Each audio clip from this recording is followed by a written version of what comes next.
ദൈവത്തിൻ്റെ മഹത്വം. ഈ ഒരു അവസരത്തിൽ സംസാരിക്കുവാൻ സമയം ലഭിച്ചതുകൊണ്ട് ഞാൻ ദൈവത്തെ സ്തുതിക്കുന്നു. കഴിഞ്ഞ ദിവസം ആറ്റിങ്ങലിലുണ്ടായ വിഷയത്തോടുള്ള ബന്ധത്തിൽ MBFT ഫേസ്ബുക്ക് ഗ്രൂപ്പ് ഇങ്ങനെ ഒരു പ്രതികരണം പരസ്യമായി പ്രസിദ്ധീകരിക്കുന്നതിൽ എനിക്കും സന്തോഷമുണ്ട്.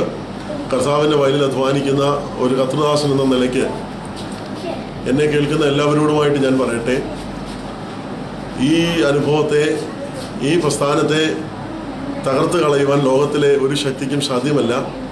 ഈ പ്രതിസന്ധികൾ, പീഡനങ്ങൾ അതിന്ന് ആരംഭിച്ചതല്ല, അല്ലെങ്കിൽ അതൊരാറ്റിങ്ങലിൽ ആരംഭിച്ചതല്ല. അത് ഇതിൻ്റെ ആരംഭം മുതൽ ആരംഭിച്ചതാണ്. ഇത് തുടങ്ങിയ കാലം മുതൽ ആരംഭിച്ചതാണ്. നിരവധി രാജാക്കന്മാർ ഇതിന് വിരോധമായി നിന്നിട്ടുണ്ട്. നിരവധി പ്രഭുക്കന്മാർ ഇതിന് വിരോധമായി എഴുന്നേറ്റിട്ടുണ്ട്. അവരാരും ഇന്ന് ജീവിച്ചിരിപ്പില്ല. ഈ പ്രസ്ഥാനം ഇന്നും ജീവനോടെ, ഓജസ്സോടെ, തേജസ്സോടെ വർദ്ധിച്ചു വന്നതല്ലാതെ തകർക്കപ്പെട്ടതായിട്ട് കണ്ടിട്ടില്ല. ലിസീനസ് ചക്രവർത്തിയുടെ ഭരണകാലത്ത് 40 ക്രിസ്തു ഭക്തന്മാരെ, സഹതാമാരെ പിടിച്ച് വെള്ളത്തിനകത്ത് നിർത്തി. തണുത്തുറഞ്ഞിരിക്കുന്ന വെള്ളത്തിനകത്ത് അവർ 40 പേരും നിരന്നു നിൽക്കുകയാണ്. അവരുടെ ശരീരമെല്ലാം വിറങ്ങലിച്ച് അവരോട് പറഞ്ഞു, കരയിൽ പടയാളികൾ ഒരുമിച്ച് തീ കായുകയാണ്. പടയാളികൾ ഇങ്ങനെ അവർക്കൊരു ഓഫർ കൊടുത്തു, നിങ്ങൾക്ക് കയറി വന്ന് ഞങ്ങളോടൊപ്പം ഈ വീഞ്ഞും ഇവിടെ ഞങ്ങൾ ചുട്ടുകൊണ്ടിരിക്കുന്ന കോഴിയും നിങ്ങൾക്ക് ഭക്ഷിക്കാം, മാംസവും നിങ്ങൾക്ക് ഭക്ഷിക്കാം, ഒരൊറ്റ കാര്യം, യേശുവിനെ തള്ളിപ്പറഞ്ഞാൽ മതിയെന്ന്.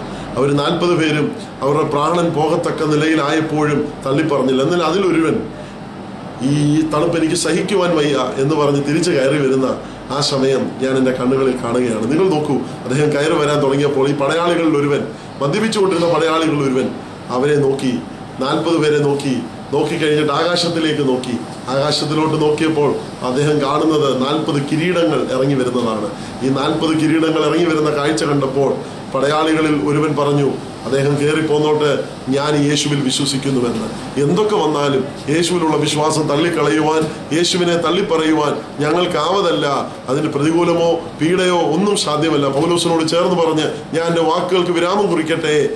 കഷ്ടതയോ പട്ടിണിയോ ഉപദ്രവമോ ആപത്തോ നഗ്നതയോ വാളോ എന്തു വന്നാലും ക്രിസ്തുവിൻ്റെ സ്നേഹത്തിൽ നിന്ന് ഞങ്ങളെ വേർതിരിക്കുവാൻ കഴിയത്തില്ല. അതുകൊണ്ട് ഞങ്ങളെ പീഡിപ്പിക്കുന്ന, ഞങ്ങൾക്ക് വിരോധമായി എഴുന്നേറ്റ് വരുന്ന ശക്തികളെ, നിങ്ങൾ പരാജിതരാണ്, നിങ്ങൾ ഭീരുക്കളാണ്.